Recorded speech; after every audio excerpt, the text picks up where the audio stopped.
बात करेंगे स्टूडेंट्स हम सप्लीमेंट्री यूनिट्स की। जैसा कि हमने पिछले लेक्चर्स में जो है यूनिट्स जो पढ़े थे वो उसमें हमारे पास जो सबसे पहले आ जाता है स्टूडेंट्स वो हमारे पास है बेस यूनिट्स। ठीक है, और उसके बाद हमारे पास जो बेस यूनिट से जो क्वांटिटीज ड्राइव की जाती हैं उनको हम क्या कहते हैं, हम ड्राइव यूनिट्स कहते हैं। ठीक है, अब इसके अलावा यानी कि अब इसकी मैं आपको एक थोड़ा सा रिव्यू कराने के लिए इन सबको, तो मैं आपको इसका एक जो है वो भी दिखा देती हूँ टेबल्स, जिसमें हमने जो है वो बेस यूनिट्स को जो है वो स्टडी किया था। ये हमारे पास उसका टेबल आ गया स्टूडेंट्स के। इसमें आप देख सकते हैं कि हमारे पास जो बेसिक यूनिट्स हैं उनमें हमारे पास लेंथ, मास, टाइम, इलेक्ट्रिक करंट, टेम्परेचर और ल्यूमिनस इंटेंसिटी और ये वाली जो है 7 जो है हमारे पास यूनिट्स आ जाते हैं, और इनसे हम जो है वो कुछ ड्राइव करते हैं यूनिट्स, और वो हमारे पास जो है वो ये है। ठीक है, अब ये तो हमने बेस यूनिट्स और ड्राइव यूनिट्स देख लिए, लेकिन इनके अलावा हमारे पास एक थर्ड यूनिट जो कि फिजिक्स में डिफाइन किया जाते हैं वो है हमारे पास सप्लीमेंट्री यूनिट्स। अब सप्लीमेंट्री यूनिट्स जो है स्टूडेंट्स वो बेसिकली क्या करते हैं कि हमारे पास ज्योमेट्रिकल क्वांटिटी को डिफाइन करने के लिए हमने जो है ये यूनिट्स इंट्रोड्यूस कराए थे। और यूनिट्स आप देख सकते हैं कि बेस यूनिट्स में भी और ड्राइव यूनिट्स में हमारे पास एंगल यानी कि थीटा की बात नहीं की गई, यानी कि एंगल जिसके जरिए हम कुछ डिस्प्लेसमेंट मेजर करना चाहते हैं, एंगुलर डिस्प्लेसमेंट मेजर करना चाहते हैं, उसकी बात नहीं की गई। यानी कि अगर हम देखें कि हम जो थीटा है वो हमारे पास एंगल यानी कि किसी भी दो चीजों के दरमियान की जो पोजीशन है या डायरेक्शन जो है वो हम एंगल से मेजर करते हैं, तो उसके लिए जो हम यूनिट्स डिफाइन करते हैं वहां पर सप्लीमेंट्री यूनिट्स कहलाते हैं। अब इसी चीज को हम एक्सप्लेन करेंगे कि हमारे पास सप्लीमेंट्री यूनिट्स में स्टूडेंट्स हमारे पास दो तरह के जो हैं वो हमारे पास यूनिट्स आ जाते हैं। एक सबसे पहले हमारे पास जो कि सप्लीमेंट्री यूनिट्स में आ जाते हैं वो हमारे पास है रेडियन। ठीक है, रेडियन है, और दूसरा हमारे पास है स्टूडेंट्स दूसरा हमारे पास है स्टेरेडियन। ठीक है, अब ये रेडियन और स्टेरेडियन जो है इसको हमने स्टडी करना है। रेडियन जो है स्टूडेंट्स हमारे पास जो है वो 2 डायमेंशनल प्लेन में जब हम एंगल मेजर करते हैं तो उसके लिए हम रेडियन जो है यूनिट यूज करते हैं, यानी कि ये 2 डायमेंशनल प्लेन यूनिट है हमारे पास। और अगर हम 3 डायमेंशनल की बात करें, यानी कि अगर हम सॉलिड एंगल की बात करें 3 डायमेंशन में, तो हम जो है वो स्टेरेडियन की बात करेंगे। अब रेडियन का जो कॉन्सेप्ट है यानी कि 1 रेडियन जो है वो हमारे पास किसके बराबर होता है और उसको हम किस तरह से निकालते हैं उस चीज को समझने की कोशिश करते हैं। रेडियन जो है वो हमारे पास कब आता है, यानी कि अगर मेरे पास 2 डायमेंशनल प्लेन में एक सर्कल में ड्रॉ करती हूँ स्टूडेंट्स, और उसमें हमारे पास अगर मैं एक ऐसी मतलब कि उसमें से एक ऐसा प्लेन कट करूं, ठीक है, जिसका मेरे पास जो है क्या हो कि ये जिस तरह से ये रेडियस है, यानी कि हमारे पास सेंटर से सरकमफ्रेंस तक का जो डिस्टेंस है स्टूडेंट्स वो हमारे पास क्या कहलाता है, रेडियस कहलाता है। ठीक है, और अगर मैं रेडियस यानी कि ये भी हमारे पास रेडियस होगा, ये भी हमारे पास रेडियस होगा, और ये उसका सेंटर पॉइंट है जो कि सर्कल का है।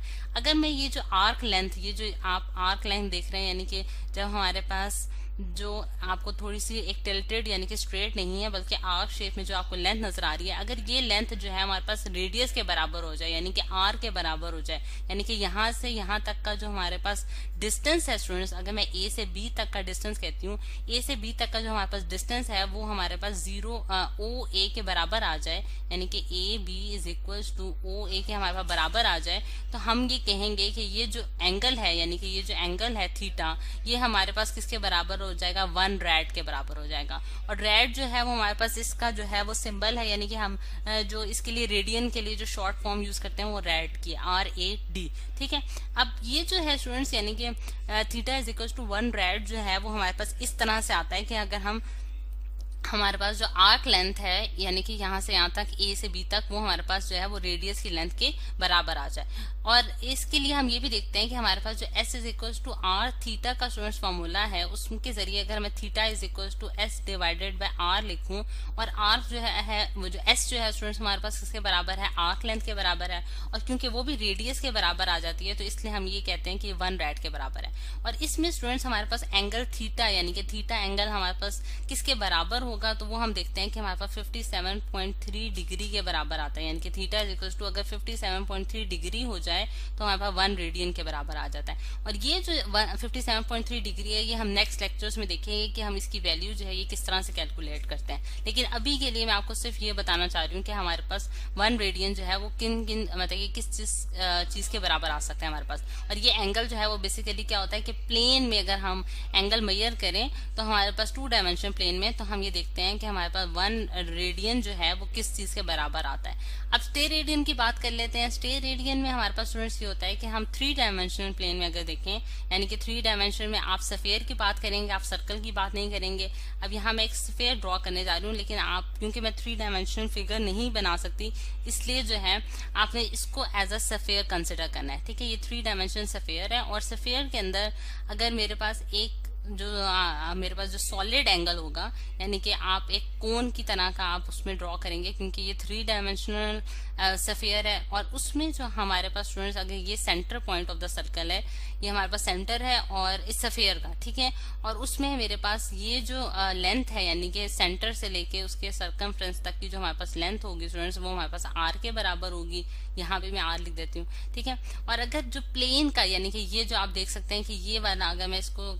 कलर्ट कर दूं ताकि इसको क्लियरली समझा जा सके, अगर मैं इसको कलर्ट कर दूं यानी कि ये जो हमारे पास जो मैंने कलर्ट किया पोर्शन स्टूडेंट्स, ये वाला अगर हमारे पास जो इसका प्लेन एरिया है यानी कि एरिया ऑफ द सरफेस जो है, ये यहाँ मैं लिख भी देती हूँ, एरिया ऑफ सरफेस की बात कर रही हूँ मैं, ठीक है। एरिया ऑफ द सरफेस अगर मेरे पास जो है वो ये एरिया ऑफ द सरफेस जो है मेरे पास आर स्क्वायर के बराबर होता है, ठीक है। अगर ये मेरे पास आर स्क्वायर के बराबर हो जाए तो फिर उस केस में मैं ये कहूंगी कि मेरे पास ये जो एंगल थीटा है स्टूडेंट्स, ये हमारे पास जो है ये किसके बराबर होगा, ये स्टेयर रेडियन के बराबर होगा। इसको हम क्या कहेंगे, ये स्टेयर रेडियन है, ठीक। यानी कि यहाँ इस केस में हमारे पास theta is equal to r square, ठीक है। यानी कि यहाँ हमारे पास जो थीटा एंगल है वो